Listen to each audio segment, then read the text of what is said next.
Hey everybody, this is Jeffrey Jansen. How's everybody doing today? Today is March 2nd, 2020. I hope you're all having a great day. We'll give a few minutes for everybody to join us here. I hope you can all join us tonight. There's just been a lot going on today, and I realized that a lot of people out there have had a lot of situations going on, and I learned of a couple people that lost their um parents lately, and some friends, and I had another guy commit suicide in front of my friend Vern the other day, and just wow, just the world just seems like it's crazy, and it is. And tonight we had a Marine Corps League meeting, and you know, it's funny because a lot of times I do a lot of talking, and I do it for a reason. It helps me process in my head what needs to be said. It also gives me a chance to think about and ponder what everybody tells me throughout the day. And so when I can then take what is pondered and take what is said, I can then put it out to Facebook to try my best to maybe help somebody or say something that'll help somebody out. And tonight, it's a simple message. You matter, you're important. You know, one of the greatest things that can happen is also one of the saddest. When we lose our loved ones. When I lost my grandma at 98, she just wanted to go home. She wanted to go back, and she wanted to see her husband and stuff like that. And it was terrible on all of us. It hurt us, that she died. But it was a great thing. And sometimes we have to look at situations like that to understand that when people are no longer suffering, when people are no longer hurting, they're no longer, as people get older, they lose their friends and family and everything else. And those are sad. And it's even more sad than when we lose our friends to suicide, depression, PTSD, because we don't always understand what is going on. And one of the things I love about the Marine Corps League, one of the things I love about helping and the Derby and everything else, we're always doing our best to help people. And it actually helps people with PTSD because they get to go out there and they get to see people and they get to help people. So not only are they helping themselves by doing the different volunteering, such as things that are going on maybe in the hometown or around them, but they themselves are the ones that need to help people. And the one thing I can promise you, and I've seen this, and it is my own personal theory, but I know for a fact this helps. The more we help people, the more we help ourselves. That doesn't mean you got to be weak. It doesn't mean you got to give money. It doesn't mean anything like that. It just means you got to give yourself. And if you put yourself into something and you help people and you're kind to them, it doesn't matter how they take it. But if you put yourself into it, you yourself will be a lot happier. And I know a lot of people that go through depression. I know people that, they lost loved ones. I know some people, they can't have kids and they want to have kids. I know several people like that. My friend Paula, and the reason I'm going to mention her name is because she passed on, okay? And it's funny because Paula, she's a friend of mine from high school. I mentioned my buddy Jeremy Fletcher, too, who died of bone cancer, that died when we were in high school. But I'm going to focus on Paula just real quick. Now, one of the things with Paula was her mission in life, she put smiles on people's faces. It didn't matter how bad people treated her or how she always had a positive outlook on life. Till where one day she didn't. But because she was so positive with all of us, I remember me and Charlie Shortridge, we actually walked out of a class because the teacher became kind of hostile towards her. And we weren't going to deal with it because we knew who this person was. And one of the things that Paula always wanted to have is she always wanted to have a kid. She was never able to, though. But she treated all of our kids and she treated us with so much love that they became children of hers. Because all she knew was love. And that's all she could show everybody. So the day she died, and I don't know too much about what happened. She died because she loved people, in my words. Because her heart gave out. She couldn't have kids because she had a weak heart. And she's never going to be forgotten by people like me and the people that love her. Now, why do I bring this up? Because she was loved, and she did matter to people. She didn't always know it. She didn't always think it, but she should have. Now it's been what, 2 years now, almost three maybe. I'd have to ask Amanda or a couple of my other friends I graduated high school with. Another one of my friends, and how I learned about bullies, or not necessarily bullies, but I learned how people we maybe not always see eye to eye with can sometimes turn out to be some of our greatest friends. And growing up, I lost my mom to cancer, and I went to the public school system. And when I went to the public school system, I didn't really have any. I didn't know too many people. You know, I was kind of socially awkward. I still am socially awkward. But there was a guy that I met, and he liked football and stuff like that. His name was Jeremy Fletcher. And Jeremy's always going to live through me a little bit because one of the things is I noticed one day he was going to my church. And I knew he was in high school and stuff like that. Or he was in high school. He was in high school with us. And he never really said too much to me, but all of a sudden I started seeing him in church. So I went up and talked to him, and I became friends with him. And one of his best friends, Jay Sparrow, and a couple others. And before we graduated, Jeremy got his degree before all of us because he wanted to graduate with his class. And he died, of course, and he was buried. And he's out in the same cemetery my mom is. But Jeremy, because of the bone cancer and stuff, he never let it bring him down. And he knew he was going to die. Here's a kid that knows he's going to die. And instead, they are still living in us, giving us inspiration to live for them, to keep doing whatever we can because they had so much life.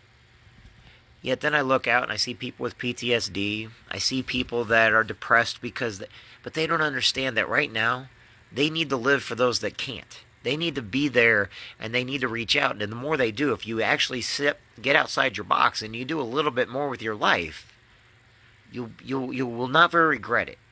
There are going to be people that put you down.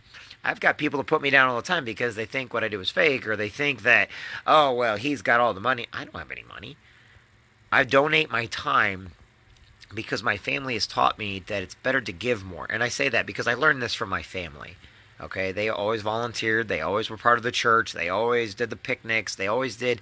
I just took it one step further when I realized that I could be helping a lot more people.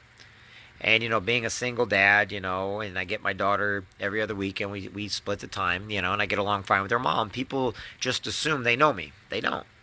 And I'm not worried about me because, like I said, my friends know who I am. And they're great. And I've got their back on different things. But it's when we do not act in a human fashion anymore, when all of a sudden we feel that we got to start, instigate stuff. That's why I tell people to go where you're celebrated, not tolerated, and you'll be a lot happier. If you're around people that just have to be negative all the time, negative, negative, negative, they don't want to help anybody. They tell you, don't do this, don't do that. You need to get away from those people because they're not going to do any good for you or anybody else. And the only thing they're going to do for you is put you in a negative mood. So when you get around people, tell them how great they are. When you get around your friends, find that one thing that's great about them and tell them. Give them a hug when you walk away. Give them a handshake, okay? You can be the strongest person in the world and know it, but you still can be kind. Peaceful strength. It doesn't really matter, okay? Defend somebody if you see them. I may not always agree with somebody's lifestyle, but I'm going to defend it. Why? Because one day you're going to need them to defend you. And if you defend them, they may or may not agree with you, but they will defend you because it's the right thing to do. Now, what's today about? Well, we all matter in our own way. We all have made friends in areas we never thought we'd make friends with. I've got Democratic friends, I got Republican friends, I got left-wing, liberal, all these other kind of friends, I've got friends that are black and white and green and gray and brown and every color rainbow. I got friends that are gay and straight and bi and swingers and you name it. I've got friends with it. And you want to know something? That doesn't change who they are. It just means that I get to experience life. And no, I don't practice these lifestyles. But because I have friends that are from all over the place, I'm actually a pretty happy person most of the time. And I'm grateful for the friends I have. And I'm grateful for the family I have. Because before my mom died, she always told me everyone's a friend. She never taught me hate or intolerance. She never taught me, You know, and my dad's never taught me that, and my family's never taught me that. And I know people are like, well, you come from Quincy. That's right. And you want to know something? We're taught to like everybody. We treat people how we want to be treated.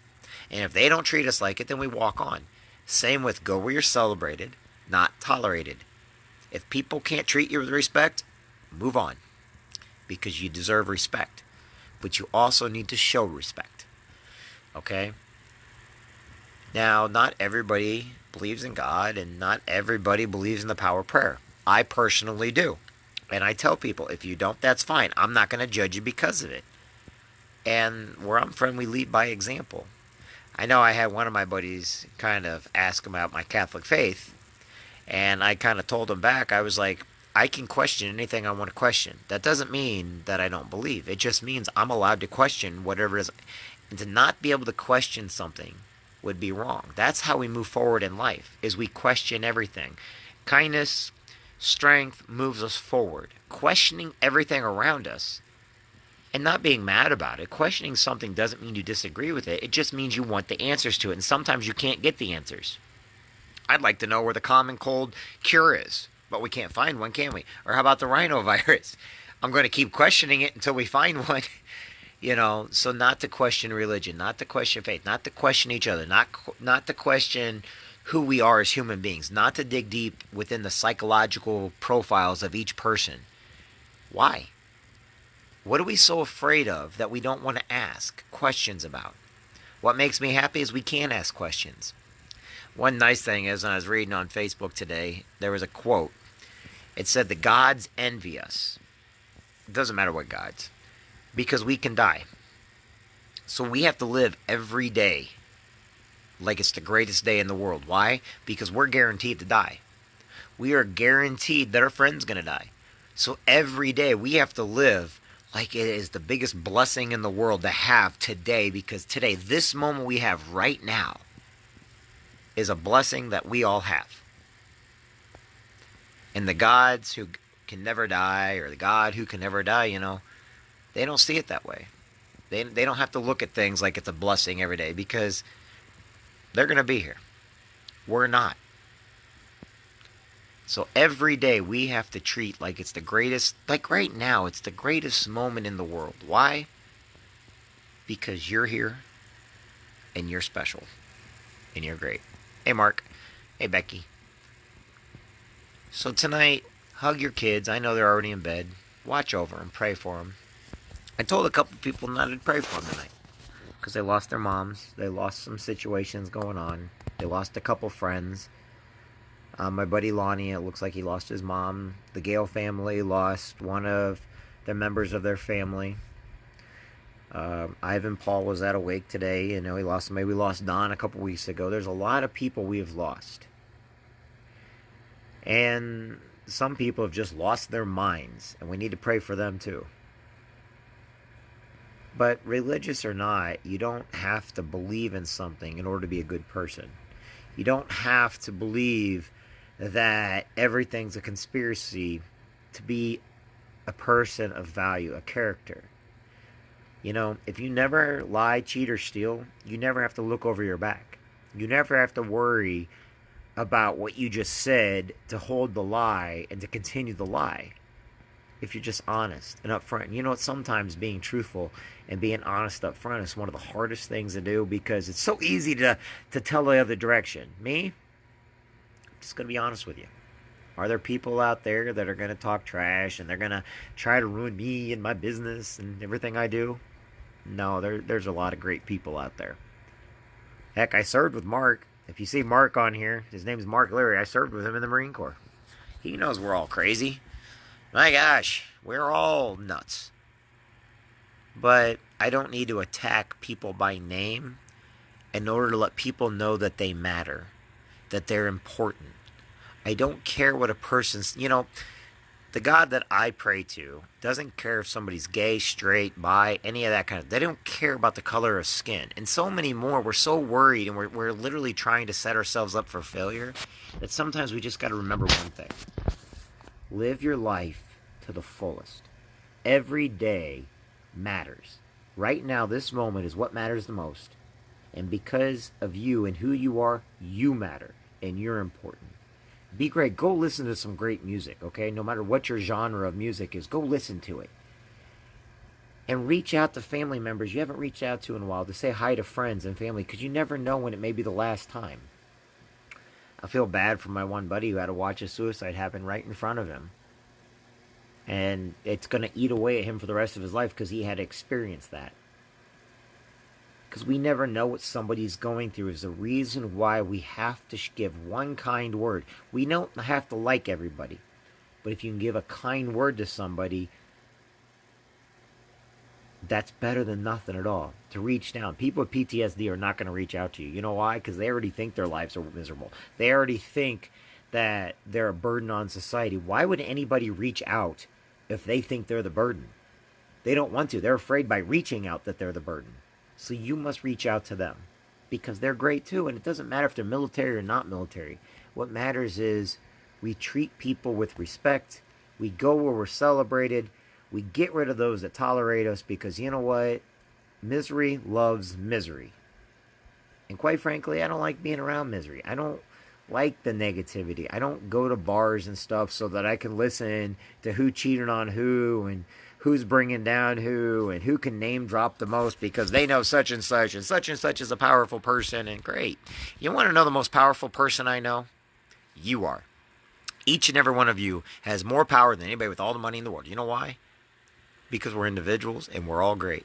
And you're great, and that's the only thing I want you to know tonight is you're great.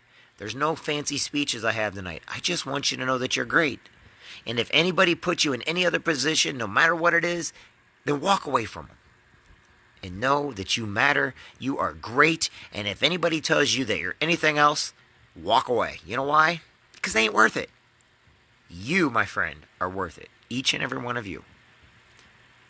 Yes, I believe in God, and yes, I'm going to pray for all y'all, whether you like it or not. But guess what? You don't have to believe in the same stuff as I do. You don't have to be the same person. That would be so boring. Can you imagine if everybody thought the exact same way? I guess I had a lot of great teachers growing up in high school and grade school. I have got a lot of family members of every color and every race. When I was in the Marine Corps, you name it, I served with it. And you know what? I love them all.